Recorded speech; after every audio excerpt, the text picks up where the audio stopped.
In order to apprehend overseas offenders, security agencies usually take the assistance of Interpol, the International Criminal Police Organization. Diplomatically, the establishment of bilateral extradition treaties is another procedure.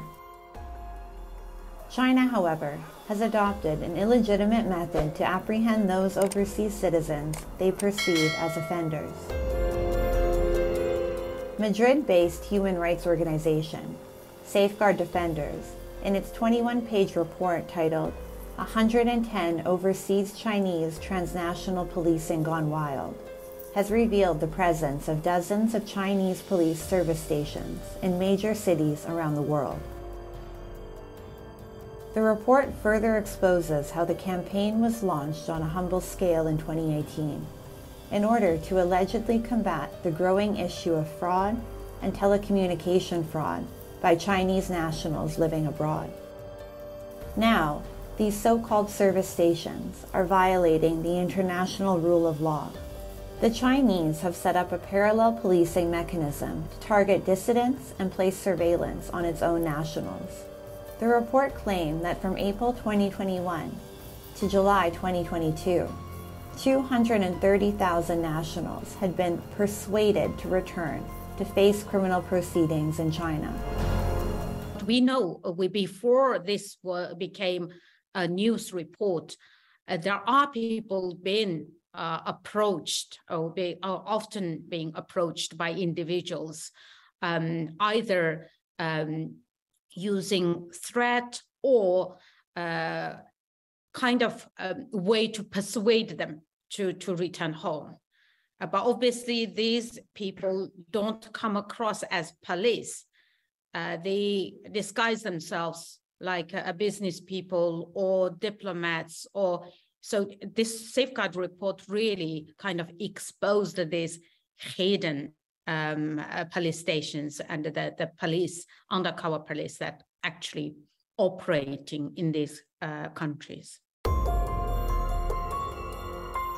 Safeguard Defenders also revealed how overseas Chinese diaspora associations are tied to the Chinese Communist Party's United Front Work Department.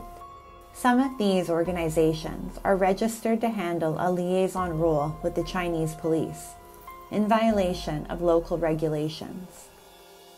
The details of China's overseas campaign has stunned security agencies and governments in Europe, Canada, and the United States.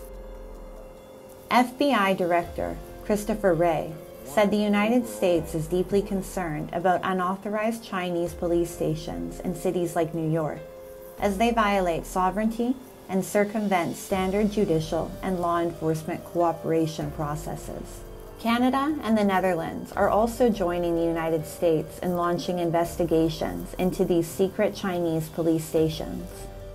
The Royal Canadian Mounted Police said it is taking threats to the security of individuals living in Canada very seriously and is aware that foreign states may seek to intimidate or harm communities or individuals within Canada.